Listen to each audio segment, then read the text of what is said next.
Ryanair Greece to Germany flight horror. Passenger nearly sucked out midair. A routine Ryanair flight from Greece to Germany turned into a terrifying ordeal after a passenger was reportedly pulled partway out of the aircraft when the cabin window shattered shortly after takeoff. Now let's take a deeper look and uncover every layer of this story on our AI podcast.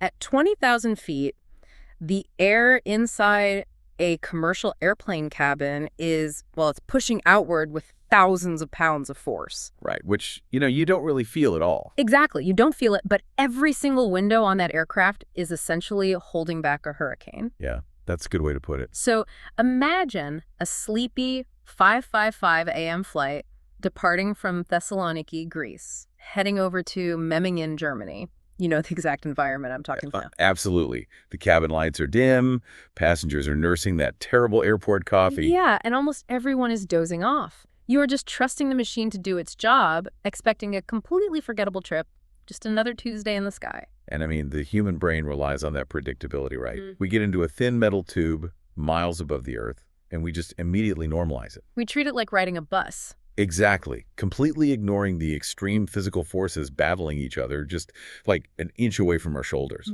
But on this specific flight, a Ryanair Boeing 737-800, that predictable piece just completely shattered. As the aircraft climbed through 20,000 feet, an incredibly loud noise passengers actually described it as a literal explosion ripped through the cabin. Wow. Yeah, a passenger window completely failed, instantly plunging the aircraft into rapid decompression. Okay, let's unpack this because we aren't just looking at a terrifying mid-air emergency today. No, we're not. The goal for this deep dive is to really understand the hidden mechanics of survival. We are going to analyze the terrifying physics of what actually happens when that structural integrity is breached. Right. And we'll break down the neurobiology of human instinct in the middle of a totally incomprehensible crisis. Plus, we'll look at the rigorous, really microscopic investigations that keep the skies you fly in safe. And I can promise you, the listener, right now, by the end of this deep dive, you will never look at your airplane seatbelt the exact same way again. Definitely not. So let's start with the inciting incident. We have this loud, explosion-like noise at 20,000 feet. One woman on the flight specifically reported that it sounded like a massive tire exploding. Which is terrifying. Right. And immediately, oxygen masks drop from the ceiling, and just mass confusion takes over.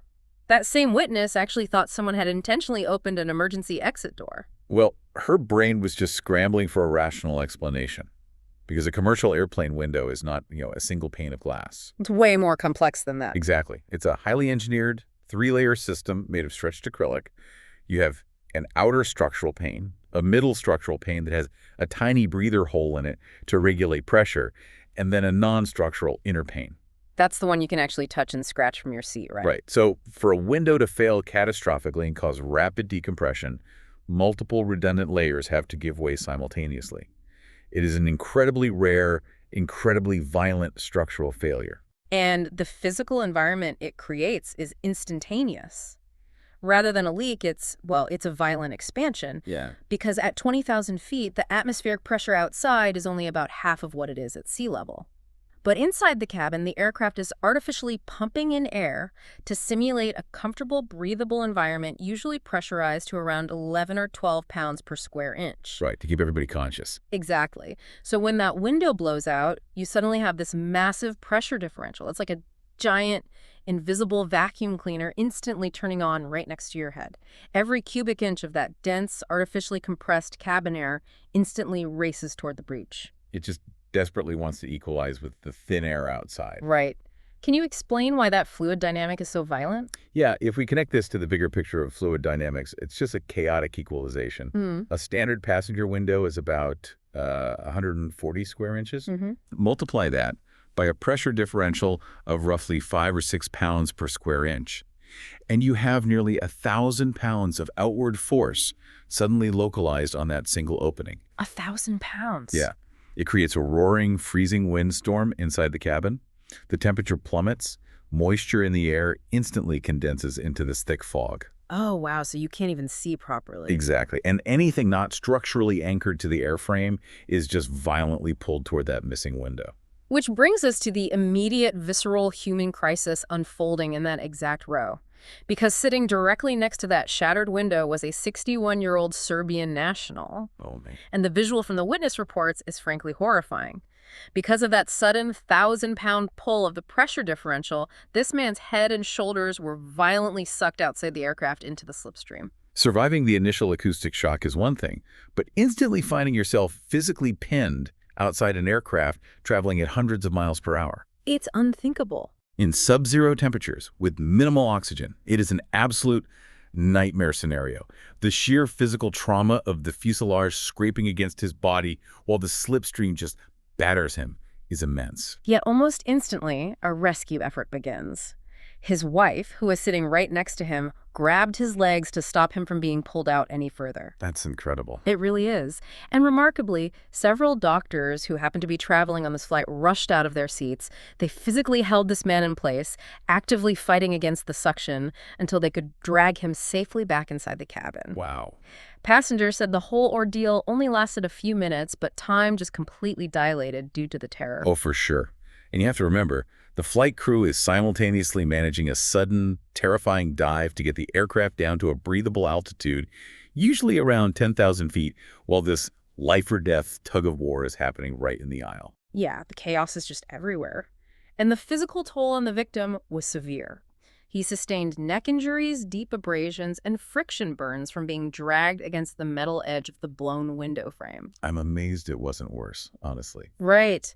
And the ambient trauma in the cabin was so intense that a pregnant passenger had to be hospitalized for severe distress upon landing, though thankfully both she and her baby were later confirmed perfectly healthy. That's a relief. But I want to look closely at the psychology of those few minutes. We always hear the safety briefings, right? We're told to secure our own oxygen mask before helping others. Right, every time you fly. But in that literal split second, when a window explodes and the person next to you is suddenly half outside the plane, the standard expectation is that most people would just freeze in sheer panic. Oh, absolutely. So how does a spouse or a stranger a few rows back have the presence of mind to leap into action and grab someone's legs instead of just freezing? Well, what's really fascinating here is the neurobiology of the fight, flight, or freeze response. In a massive, incomprehensible emergency like the sudden explosive decompression of a commercial airliner, your brain's amygdala gets completely overloaded by sensory input. Because of the noise and the fog. Exactly. The deafening noise, the blinding fog, the dropping masks, that massive macro threat usually triggers a severe freeze response.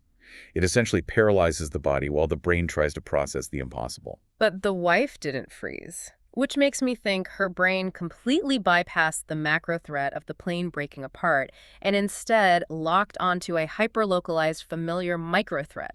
Yes. Her husband was sliding away. That is a tangible physical problem that her prefrontal cortex could instantly process and react to with a motor response. That is the exact biological mechanism at play. Her localized, immediate action of grabbing his legs overrode her own systemic freeze response. Wow. And humans are highly social, mimicking creatures. Once she anchored him and began fighting back, it broke the freeze response for the people around her. So the doctor snapped out of it too. Right. The doctor saw actionable behavior and immediately mirrored it, rushing in to help. The president of Greece's Pan-Hellenic Federation of Public Hospital Employees actually weighed in on this, calling it almost a tragedy, and just praising the incredible collective human intervention. Humans actively fighting back against the sheer force of nature. Exactly. Okay, here's where it gets really interesting. We have this heroic human chain fighting against the vacuum of the sky, but witnesses and aviation experts both emphasized one crucial mechanical detail that ultimately saved this man's life before the human chain even formed. He was wearing a seatbelt. He was wearing his seatbelt. Reports state that the single restraint is what prevented him from being completely ejected into the sky in that initial split second before his wife could even react. Yeah, the seatbelt acted as the primary structural anchor. The human chain was really just the secondary backup. Which fundamentally changes how we should view the safety briefing. I mean, we tend to treat the airplane seatbelt as just a precaution against severe clear air turbulence bouncing us off the ceiling, right? Right. People think of it as just a glorified strap of heavy-duty fabric. Yeah.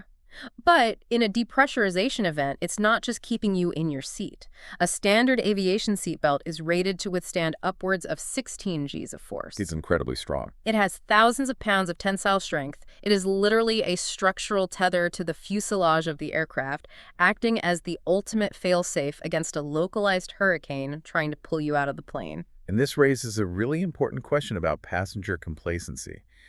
Flight attendants constantly instruct passengers to keep their seatbelts fastened while seated, even when the overhead sign is turned off. Right. The Ryanair incident is a direct, undeniable demonstration of why that protocol is written in blood. The suction force of a blowout is completely indiscriminate. It doesn't care if the seatbelt sign is on or off.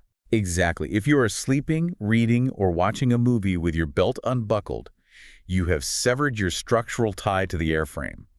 The belt is the only mechanical advantage you have if the cabin environment violently changes. So the seatbelt holds the line. The doctors and the wife pull the man back in. He's bleeding, he's conscious, but he is in a state of severe shock. The immediate danger of him being ejected is over. But the crisis isn't. No. They are still flying a breached, heavily damaged metal tube at 20,000 feet. The flight crew declared an emergency immediately and managed a rapid descent, turning the Boeing 737-800 back toward Thessaloniki. Which takes incredible skill from the pilots. It really does. The entire flight, from takeoff to this terrifying ordeal to emergency landing, lasted just 1 hour and 14 minutes. Emergency medical personnel met the aircraft on the tarmac, treating the Serbian man and the distressed pregnant passenger. And the logistics of the recovery were remarkably efficient, too. Ryanair arranged a replacement aircraft that transported the remaining passengers to Memmingen just a few hours later. But once the immediate human crisis was resolved, the aviation authorities immediately pivoted to the critical mechanical question. Why did a 3-pane acrylic window fail during a routine climb? Well, Greek media reports suggest investigators are looking into a specific theory. Whether debris from one of the aircraft's engines broke off, became airborne, and struck the cabin window. That's a major focus, yeah. But wait, I have a hard time wrapping my head around the physics of that. If this turns out to be engine debris, how exactly does a piece of the engine escape and end up hitting a window? Modern jet engines are housed within heavily reinforced containment rings. Yes, they are. They are literally lined with Kevlar, designed specifically to catch broken fan blades or metal fragments so they don't slice into the fuselage or the wing tanks. Isn't the engine casing specifically designed to contain that kind of shrapnel? It is, and you are identifying a fundamental principle of aerospace engineering here. Uncontained engine failures are incredibly rare precisely because of those Kevlar containment rings. So, if investigators determine that engine debris was the culprit, it means one of a few highly specific things happened. Either the shrapnel shot forward out of the intake or backward out of the exhaust where there is no Kevlar shielding. And aerodynamic forces deflected it back into the fuselage. Exactly. Or the internal energy of the broken blade was so immense that it completely breached the containment ring itself. Wow. Which means investigators are going to have to trace the entire mechanical life of that specific aircraft. Every single detail. They'll look at the engine maintenance records, the microscopic metal fatigue on the fan blades, and the pressure cycle history of the fuselage. Because every time an airplane takes off and pressurizes, the metal skin expands slightly, right? Right. And when it lands and depressurizes, it contracts. Over thousands of flights at constant expanding and contracting places immense stress on the aluminum frame and the cast acrylic windows. So they're looking for, fatigue. Oh, they will rule out nothing. Was there a microfracture in the outer structural pane of the window that went unnoticed during a routine inspection? Did a ground support vehicle accidentally bump the window frame on the tarmac, compromising the seal? It could be anything. Aircraft maintenance operates in a world of microscopic tolerances. Investigators will work backward from that shattered window, analyzing flight data recorders, maintenance logs, and the physical metallurgy of the debris to find the single point of failure. So what does this all mean? Because as you talk about microscopic tolerances and rigorous safety protocols, it really forces us to look at times when those protocols have completely failed in the past. Right. Aviation officials constantly reassure the public that these accidents are extremely rare. But looking at the source material, there are some truly eerie historical precedents. Let's look at 3 major structural blowouts that have happened just since 2018. And contextualizing past failures is vital to understanding how the industry actually learns and adapts. First, we have Southwest Airlines Flight 1380 in April 2018. In that incident, an engine failure sent debris crashing directly through a cabin window. A passenger, Jennifer Riordan, was pulled partially outside. Right. Fellow passengers managed to pull her back in, but tragically, she died from her injuries despite the crew executing an incredible emergency landing in Philadelphia. 7 other passengers were injured. A terrible tragedy. Then, just a month later, in May 2018, Sichuan Airlines Flight 8633. A cockpit windshield shattered while the plane was cruising at 32,000 feet. The co-pilot was partially sucked out of the aircraft. The captain managed to maintain control and performed an emergency landing that was so miraculous it was later turned into a major film. And, an incident at 32,000 feet introduces an entirely different level of danger regarding instantaneous hypoxia and extreme sub-zero temperatures. Oh, definitely. And then much more recently, in January 2024, the Alaska Airlines Boeing 737 AX-9, a midair door plug blowout shortly after takeoff. Right, the door plug. The NTSB investigation revealed a shocking breakdown in procedure. Documentation related to previous repair work on that specific door plug was just missing, and security camera footage of the repair bay had already been overwritten. Yeah. So I have to push back hard on the aviation industry's narrative here. We have 3 major structural blowouts since 2018, plus this new Ryanair incident. At what point does rare stop being a comfort and start becoming a systemic pattern we should be genuinely worried about? Well, when you stack those incidents back to back, it absolutely sounds like an epidemic of planes breaking apart in the sky. I get that. Yeah. But to understand the true safety landscape, we have to separate the symptoms from the disease. Okay, what do you mean? The symptom in all 4 of these cases is identical. Sudden structural failure leading to rapid decompression. But the root cause, the mechanical disease, is completely different in every single scenario. Meaning a fix for one doesn't prevent the others? Precisely. The Southwest tragedy was caused by an uncontained engine failure stemming from microscopic metal fatigue in a single titanium fan blade. That resulted in a massive overhaul of how fan blades are ultrasonically inspected worldwide. Okay. The Sichuan incident involved a cockpit windshield, which is structurally very different from a passenger window.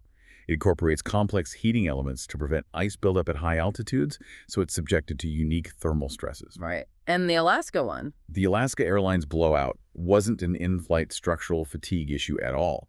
It was a severe failure of on-the-ground maintenance protocols, quality control, and human error in reinstalling a door plug. So the aviation industry doesn't view these as one monolithic problem of airplanes falling apart. No. They view them as highly distinct, localized failures that require completely different regulatory interventions.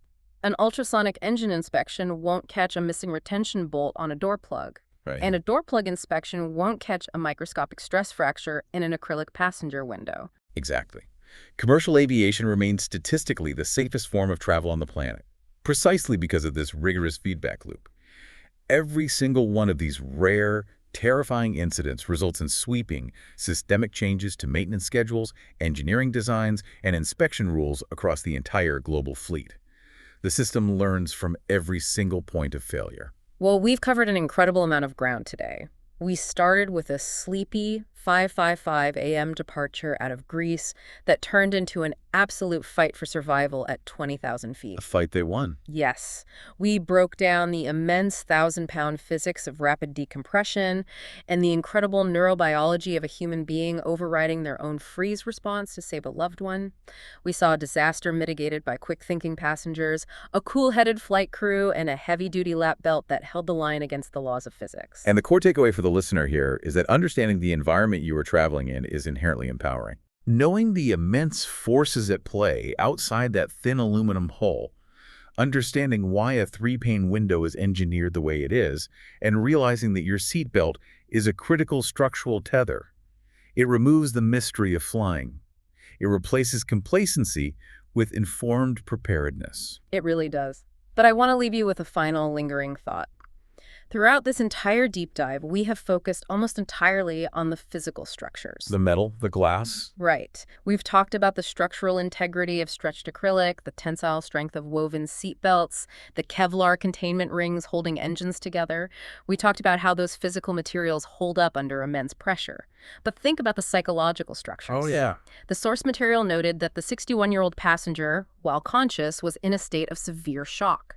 When that plane safely touched down in Thessaloniki, the physical danger ended.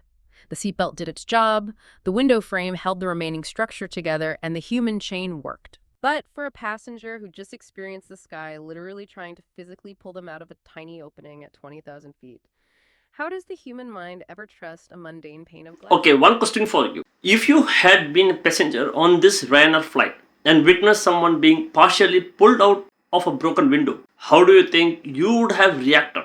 And what would have been going through your mind in those terrifying moments? Don't forget to comment it. Thanks.